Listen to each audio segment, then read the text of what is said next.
Hello, this video is part two of solving one-step equations with adding and subtracting. So we're going to talk about what that one step actually is today.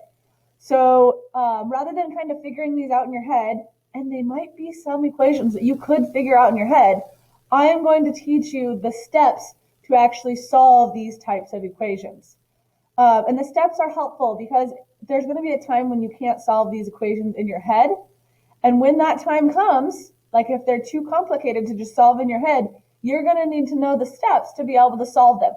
So we start with simple equations that maybe we could solve in our head and learn the steps on those so that when they come to when it comes time to work on the harder types of problems, we are more comfortable with the steps to solve them. So one-step equations with adding and subtracting.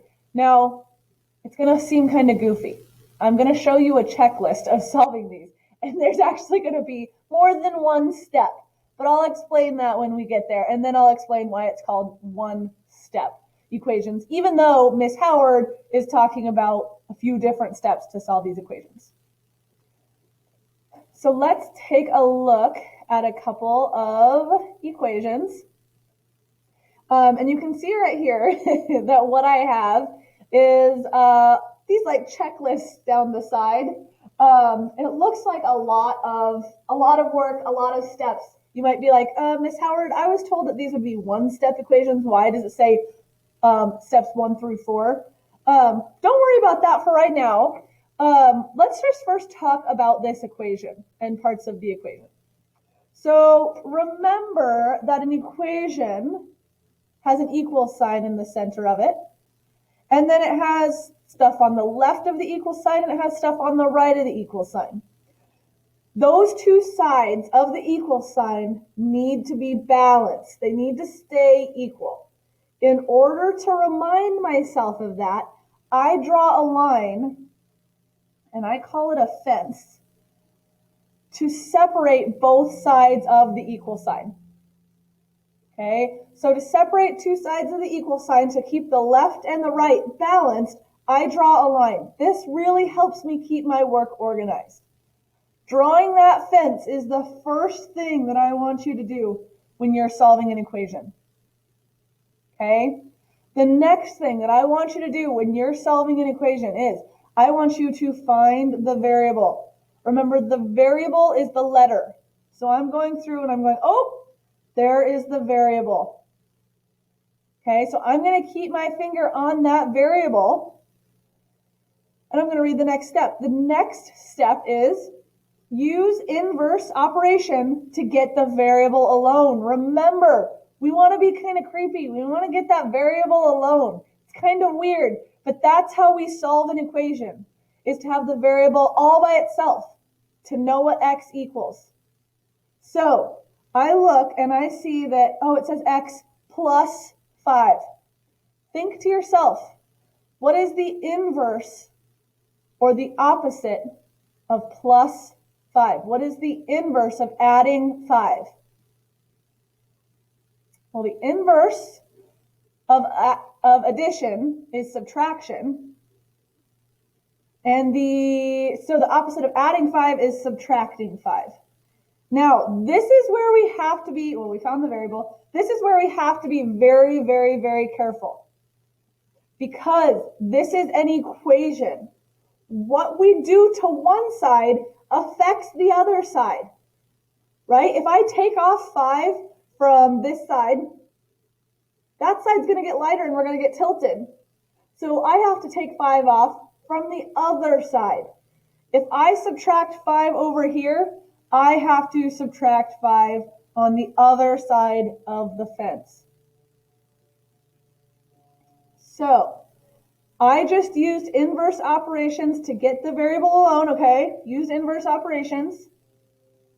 Now we've got to actually finish calculating. So I got the variable alone.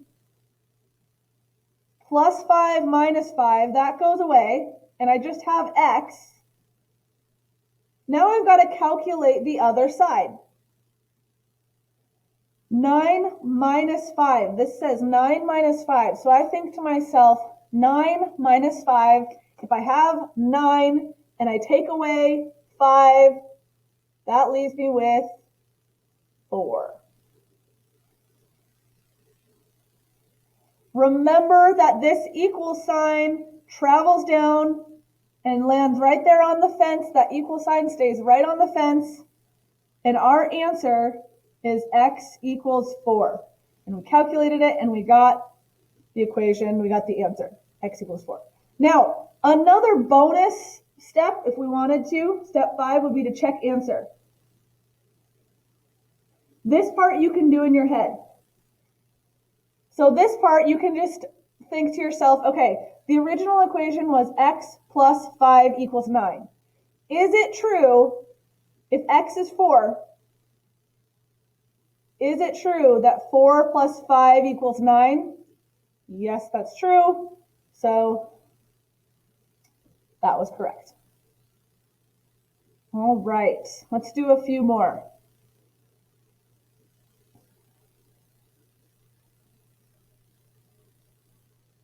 Looking at this equation, we're going to follow the exact same steps. It says 8 equals x minus 2. 8 equals x minus 2. So I start with noticing the left and right sides of the equation, right?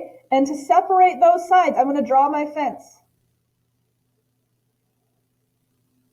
Now I'm going to find the variable. There's my variable. I drew my fence, I found my variable. Now I'm going to use inverse operation to get the variable alone. So I want to get rid of minus 2. I want to get x by itself on this side of the fence. I want x all by itself on this side of the fence. I don't want it to say minus 2 anymore. So I need to get rid of subtracting 2. How do you get rid of subtracting 2? What is the opposite of minus 2? What is the opposite of minus 2? Or the inverse? So the inverse of subtracting is adding. So I am going to add 2 to get x by itself. Now, be careful. If I add 2 to this side's going to get heavier. I've got to add 2 to the other side to balance it out. So plus 2. Okay, now we got that variable alone. Minus 2 plus 2, yes, those go away, and we got the variable alone, yay. The equal sign goes right in the middle. We got the variable alone. Now we have to calculate, what is 8 plus 2? Because this says 8 plus 2, because we added that 2. So 8, I start with 8, and I add 1, 2, and I get 10. So 10 equals x, or you can read it as x equals 10. It's okay that the x is on the other side. Now, check our answer. If I put 10 instead of x, let's see if it's true.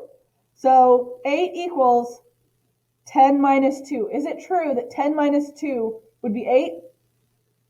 Yes, that is true, so our answer works. All right.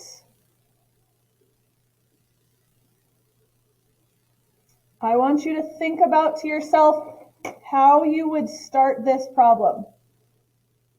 Pause the video and write this problem down. Pause the video, write the problem down, and do step number 1. Draw the fence. Go ahead and do that now. Okay, so hopefully you wrote this down. You drew your fence. It should look like this. I want you to put your finger on the variable. Put your finger on the variable. So we found the variable. It's x. Now I want you to think about, what is the inverse operation that you could use to get this variable alone? Well, I noticed that on this side of the equal sign, it says x minus 6. I don't want it to say minus 6. So to get rid of minus 6, to get rid of subtracting 6, what do you have to do? I want you to write that down right now if you haven't already. What is the opposite of subtracting 6. Write the inverse operation right here. The opposite of subtracting 6 is adding 6. And I have to do that to the other side. Remember, to keep the balance equal, the equation equal, I have to write plus 4 on this. Oh, not plus 4. Sorry, guys. To write plus 6. We do not want to write plus 4. That is actually a really common mistake. I needed to write plus 6, but I was looking at this 4, so I wrote plus 4. That's a really common mistake. Try not to do that. Plus 6. Oh, now it's all goopy. Oh well, hopefully you can read it. Okay, so I use the inverse operations. I'm going to put my equal sign down here right now because I know I need it. Now, on this side, minus 6 plus 6, that goes away, and I just have x. So I got x alone. Now we have to calculate the other side. 4 plus 6. 4 plus 6. I got to figure out what 4 plus 6 is. So start with 4, and I add 6. 1, 2, 3, 4, 5, 6. That gives me 10. I calculated it. I'm going to check my answer. 10 minus 6. Is that true that it equals 4? Yes, it is, so that works. And there we go. We have that answer, that equation. Okay, so the next 3 problems, I'm going to do a little bit quicker. I would like for you to copy them down onto paper or something and work them with me. At least be thinking one step ahead to check that what your understanding is correct. Okay, so I'm going to go ahead, we're going to move on, and you're going to copy down the problems, and you're going to pause the video to solve them on your own, and then you're going to check your work as I finish the problems. All right, so take a look at this equation. 15 equals x plus 4. Write it down. Remember, draw your fence. Decide how to get x alone. So pause the video to solve this equation. All right, hopefully you paused the video and tried solving. I'm going to walk you through the steps now. So find the variable. I'm looking. Okay, the variable is x. I see that it says x plus 4. I want to get rid of plus 4. So I subtract. The opposite of add 4 is subtract 4. If I do that on one side, I have to do it on the other side. So my equals sign follows me down there. Plus 4 minus 4, those go away, and I have just x left over. Yay, I got x by itself. And then the last step is to calculate. So 15 minus 4 would be 11. And I can check that by saying, okay, is it true? The original equation said x plus 4. So if x is 11, does 11 plus 4 equal 15? So 11, 12, 13, 14, 15. Yes, it does. So that is correct. And our answer is x equals 11, or 11 equals x. All right.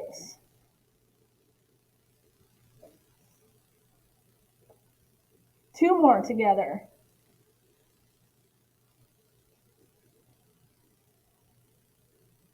Solve the equation. Pause it, pause the video, write down the equation, and solve it. Try to keep your work as neat as possible. It's a really great habit to get into, because once these become harder, you're going to want to keep your steps and stuff as organized as possible.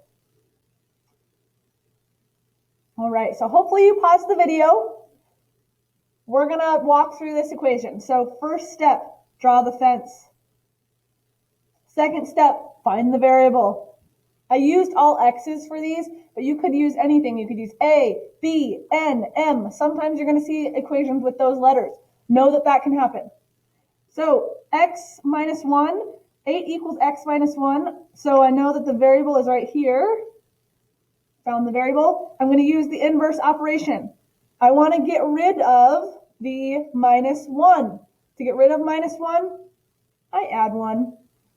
If I do that to that side of the equation, I have to do it on the other side of the equation. I want both sides of my fence to stay equal. So plus 1. All right, now I have minus 1 plus 1, that goes away. And I'm just left with x equals, now I've got to calculate, 8 plus 1 is 9. And let's check our answer. Is it true that 9, if 9 was x, which it is, 9 minus 1 equals 8? Yes, that's true. So that's my answer. And you guys, I realize I didn't ever say to explain why it's called one step.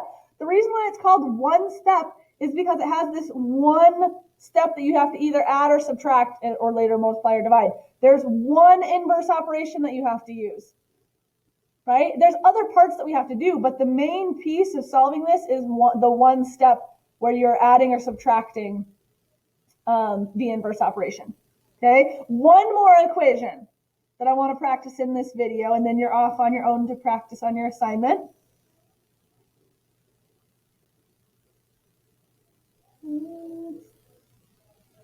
There we go. Okay, so I think I can do that better. There we go. Okay, so x plus 1 equals 21. X plus 1 equals 21.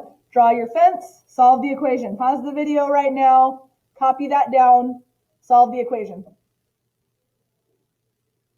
All right, hopefully you paused the video. We are now going to finish solving. We drew our fence. We're going to find the variable. There's the variable.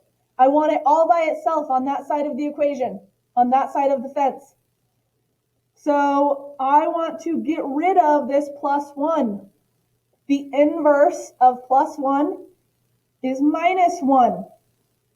If I do that on this side of the equation, I have to do that on this side of the equation. So I have over here, I have my equal sign first of all, then I have plus 1 minus 1. Those go away. I have x equals, and I've got to calculate what 21 minus 1 is. 21 minus 1 is 20. Let's check to see if it's true. If I take 20 and put it in for x, 20 plus 1 equals 21. Yep, that's true. So our answer is x equals 20. Okay, so I'm going to show you really quick why these are called one-step equations and where the one step is in each of these equations. So if I can zoom out a little bit, there we go. The one step is whatever you're adding or subtracting, the one thing that you're doing to solve it. So in this case, in this one, we had to subtract 4 on both sides. That's the one step. On this one, we had to add 1 on both sides. That's the one step.